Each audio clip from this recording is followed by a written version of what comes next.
তাকে লাইলা ম্যাডাম শুধু তার কেবিনে ডাকে কেন? Hello madam. মিস্টার সোহেব, আমি আপনাকে ডিস্টার্ব করিনি তো? অফিসে কি আর কেউ নেই নাকি তোমাকে ছাড়া তার চলেই না? একটা জরুরি ব্যাপারে আপনাকে কল দিয়েছি, প্লিজ মাইন্ড করবেন না। এত রাতে লাইলা ম্যাডাম তোমাকে কেন ফোন দিবে? কেন ফোন দিবে তুমি আমাকে বোঝাও। কোনো না কোনো দরকারই ম্যাডাম আমাকে ফোন দেয়, শুধু শুধু তো আর ফোন দেয় না। ফোন ধরো, লাউড স্পিকার দাও। দেখো এটা কোনো ভদ্রতা না। রক্ত ভদ্রতা। Hello hello madam. Mister Soheb, আমি আপনাকে ডিস্টার্ব করিনি তো? জি না ম্যাডাম, একদমই না। আপনি বলুন, আমি শুনতেছি। একটা জরুরি ব্যাপারে আপনাকে কল দিয়েছি, প্লিজ মাইন্ড করবেন না। না না, আপনি বলুন না, সমস্যা নাই।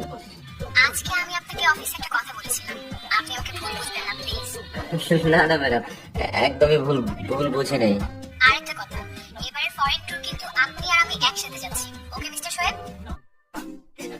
ওকে ম্যাডাম। আর শুনেন, আপনি অফিসের বাইরে আমাকে একদম ম্যাডাম ম্যাডাম বলবেন না, শুনতে খারাপ লাগে। আমার নাম লায়লা, আমাকে শুধু লায়লা বলেই ডাকবেন, ওকে? Okay madam. আবার ম্যাডাম?